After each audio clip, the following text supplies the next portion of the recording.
Assalamualaikum warahmatullahi wabarakatuh. Nama saya Devi Melinia Yuniar, jurusan Manajemen Bisnis Syariah. Baik, di sini saya akan menjawab pertanyaan soal UAS Akuntansi Manajemen Syariah. Soal yang pertama kan, apa yang dimaksud dengan akuntansi manajemen dan apa yang dihasilkan dari akuntansi manajemen? Akuntansi manajemen adalah suatu proses kegiatan yang menghasilkan informasi dengan bentuk keuangan bagi manajemen dan berguna dalam pengambilan keputusan ekonomi dalam menjalankan fungsi manajemen, yaitu informasi keuangan untuk pihak manajemen. Umumnya informasi yang dihasilkan bersifat mendalam dan tidak dipublikasikan kepada pihak luar. Soal yang nomor 2, apa yang dimaksud dengan biaya tetap diskresionari, biaya variabel diskresionari dan biaya semi variabel? Jelaskan dan berikan masing-masing contoh minimal 2. Yang pertama, biaya tetap diskresionari yaitu biaya tetap yang bisa dieliminasi atau dikurangi tergantung kebijakan manajemen. Contoh, biaya riset, pelatihan karyawan. Biaya variabel diskresionari yaitu biaya yang berubah sebanding dengan volume kegiatan, tetapi antara input dan outputnya itu tidak memiliki keterikatan dengan erat. Contohnya, biaya promosi dan komisi penjualan. Biaya semi variabel, biaya yang jumlahnya berubah-ubah secara tidak proporsional yang mempunyai hubungan dengan perusahaan kuantitas barang yang diproduksi, dan di dalamnya terdapat unsur biaya tetap dan variabel. Contohnya, biaya listrik, reparasi, dan telepon. Soal yang nomor 3, apa yang dimaksud dengan harga pokok produk dan mengapa perusahaan perlu menghitung harga pokok produk? Jelaskan. Harga pokok produksi adalah semua biaya yang telah dikorbankan dalam proses produksi atau kegiatan mengubah bahan baku menjadi bahan selesai yang meliputi biaya bahan baku, biaya tenaga kerja langsung, dan biaya overhead pabrik. HPP sangat penting, salah satunya karena untuk menghindari perusahaan dari suatu kerugian. Apabila harga yang ditetapkan terlalu rendah, maka harga pasar perusahaan rentan mengalami kerugian. Sedangkan apabila perusahaan meletakkan harga di atas harga rata-rata pasar, hal tersebut juga akan mempengaruhi penjualan. Jadi sehingga diharapkan dengan penentuan HPP yang tepat, perusahaan dapat memperkirakan harga jual yang sesuai dengan keuntungan yang akan didapat perusahaan. Manufaktur dapat memperkirakan beberapa jumlah nominal yang diperlukan untuk meningkatkan kualitas produksi di periode selanjutnya. Soal yang nomor 4, apa yang dimaksud dengan metode full costing, variable costing, dan activity based costing? Apa perbedaan dasar dari ketiganya? Jelaskan. Full costing ialah merupakan metode harga pokok produksi yang memperhitungkan semua unsur biaya produksi ke dalam harga pokok produksi, yang terdiri dari biaya bahan baku, biaya tenaga kerja langsung, dan biaya overhead pabrik, baik yang berperilaku variabel maupun tetap. Variable costing merupakan metode penentuan harga pokok produksi yang hanya memperhitungkan suatu biaya produksi yang berperilaku variabel ke dalam harga pokok produksi, yang terdiri dari biaya bahan baku, biaya tenaga kerja langsung, dan biaya overhead pabrik variabel. ABC atau disebut activity based costing. Ia menitikberatkan penentuan harga pokok produk di semua fase pembuatan produk, sejak fase desain dan pengembangan produk sampai dengan penyerahan produk ke konsumen. Soal nomor 5, apa manfaat menerapkan metode ABC dan bagaimana tahapan-tahapan menerapkannya? Untuk manfaatnya, yang pertama, manfaat ABC yaitu 1. Menjabarkan biaya pengeluaran perusahaan secara informatif, jelas, dan terperinci. Yang kedua, membantu pihak manajemen dalam menentukan dan mengatur strategi perusahaan di masa yang akan datang. Yang ketiga, mendapatkan harga pokok penjualan yang tepat dan akurat.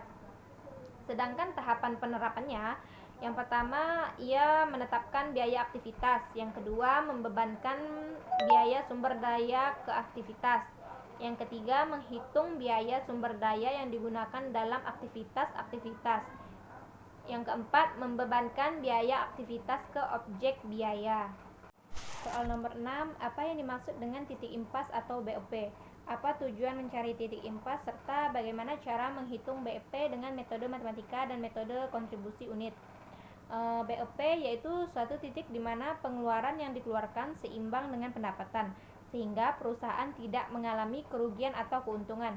Nah, tujuan untuk mengetahui tingkat aktivitas di mana pendapatan hasil penjualan sama dengan jumlah semua biaya variabel dan biaya tetap. Cara menghitung matematis BEP yang harus diketahui ini yakni jumlah dan total biaya tetap variabel per unit atau total variabel hasil penjualan total atau harga jual per unit.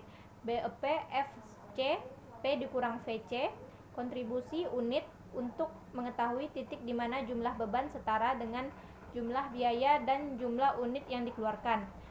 BEP yaitu biaya tetap margin kontribusi per unit. BEP biaya tetap ransip margin kontribusi. 7.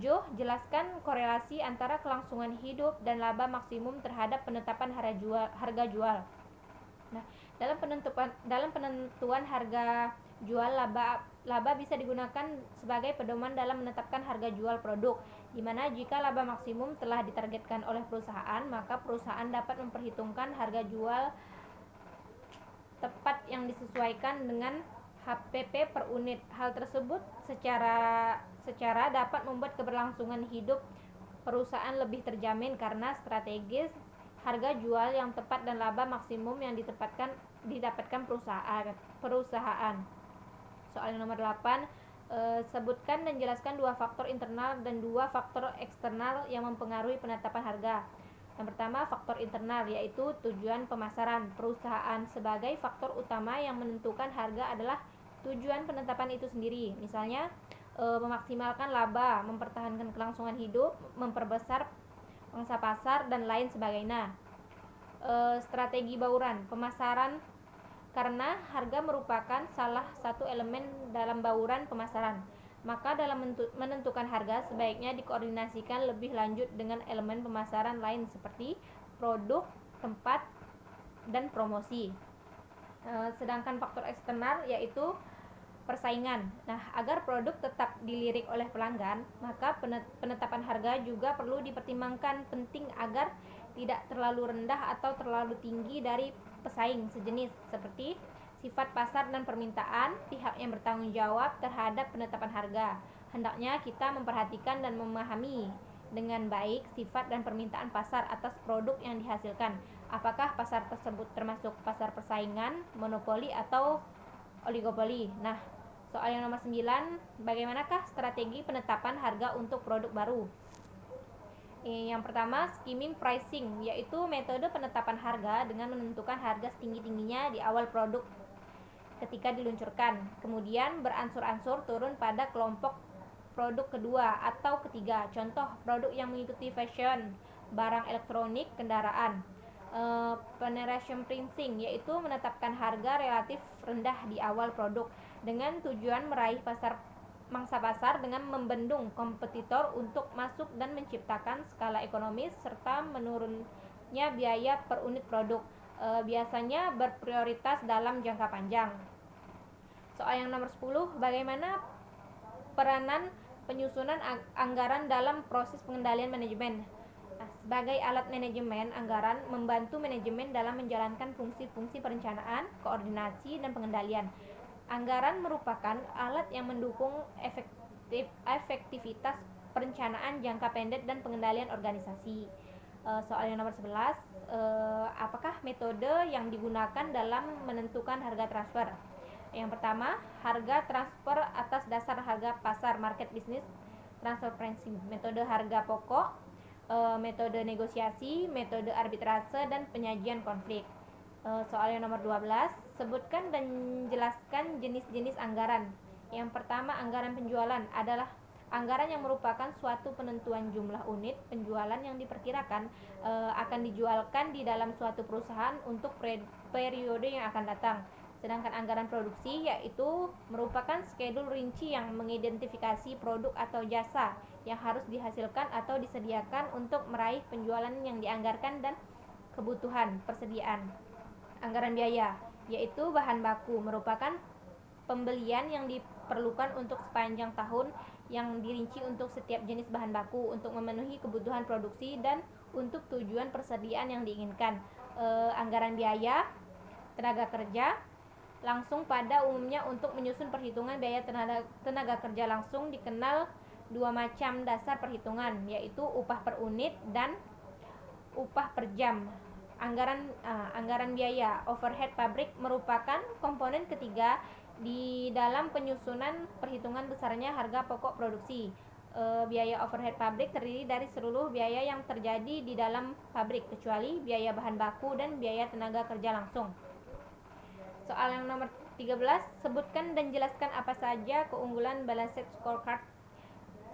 Beberapa keunggulan utama sistem balanced scorecard yaitu dalam mendukung proses manajemen strategi antara lain yaitu dapat memotivasi personal untuk berpikir dan bertindak strategis. Untuk meningkatkan kinerja keuangan perusahaan, personel perlu menempuh langkah-langkah strategis dalam hal permodalan yang memerlukan langkah besar berjangka panjang. Selain itu, sistem ini juga menuntut personel untuk mencari inisiatif-inisiatif strategis dalam mewujudkan sasaran-sasaran yang telah ditetapkan. Menghasilkan program kerja yang menyeluruh. Nah, sistem balanced scorecard ini merumuskan sasaran strategis melalui keempat perspektif. Ketiga, perspektif non keuangan hendaknya dipicu dari aspek keuangan. Menghasilkan business plan yang terintegrasi. Sistem balanced scorecard dapat menghasilkan dua macam integrasi, yaitu yang pertama integrasi antara visi dan misi perusahaan dengan program, yang kedua integrasi program dengan rencana meningkatkan profit bersih. Dengan keunggulan-keunggulan yang dimiliki balanced scorecard, maka semakin banyak perusahaan mulai menerapkan metode ini sebagai dasar pengukuran kinerja perusahaannya, otomatis kebutuhan atas para ahli yang menguasai metode ini pun turut meningkat. Sekian dan terima kasih.